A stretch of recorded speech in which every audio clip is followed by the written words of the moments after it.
Magandang umaga po sa inyong lahat, mga kaibigan. Sa panahon ngayon, ang paggunita sa mga yumaong mga mahal natin sa buhay ay nag-evolve na rin. Ang tradisyonal na memorial lapida ay nagbibigay daan sa atin na maipakita siyempre ang kanilang alaala. Ngunit sa makabagong panahon, may mga makabago at kakaibang paraan na para ito gawin. Sa proyektong ito, ating tatalakayin ang mga pagbabago at pag-unlad sa disenyo at konsepto ng memorial lapida sa mga memorial parks, at paano ito nagbibigay daan sa atin na mas mahusay na alalahanin ang ating mga minamahal na yumaong kaanak at kaibigan. Ang tradisyonal na lapida ay ginagawa itong marmo lamang at simple, at kung minsan nakikita natin ay madaling magluma. Subalit ang ginagawa natin sa ngayon ay kakaiba. Gumawa kami ng paraan na ito ay gawin sa granite at makapal siya kung titingnan nyo. At ito naman ay hindi na kumukupas at talagang nagtatagal.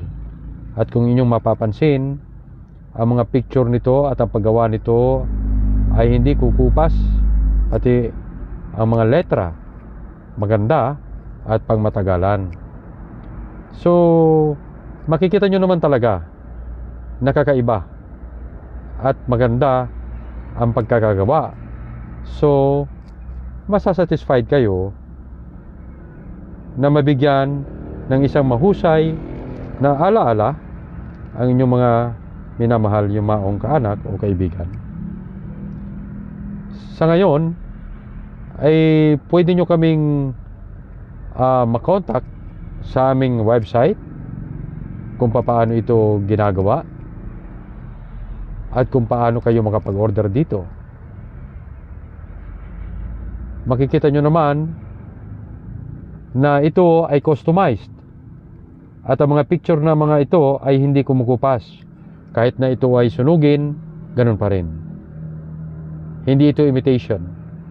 Ito ay garantisado at aking ginagarantiyahan na mahusay, at kayo ay masisiyahan at matutuwa kung ito ay tapos na, dahil maganda at kayo masasatisfied sa pagkagawa nito.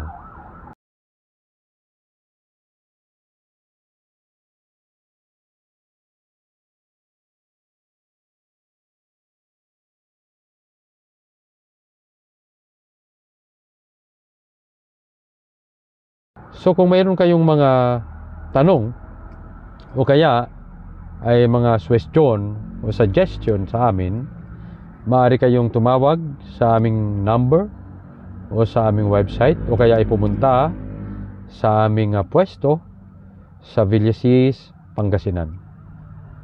At kami po'y handang sagutin ang inyong mga katanungan kung gusto nyo nang maging maayos ang lapida ng inyong mga kamag-anak sa mga memorial parks. Hanggang dito na lamang po ang aking video, at sa susunod ay gagawa pa ako ng iba para inyong makita at makapili kayo ng mas gusto po ninyo.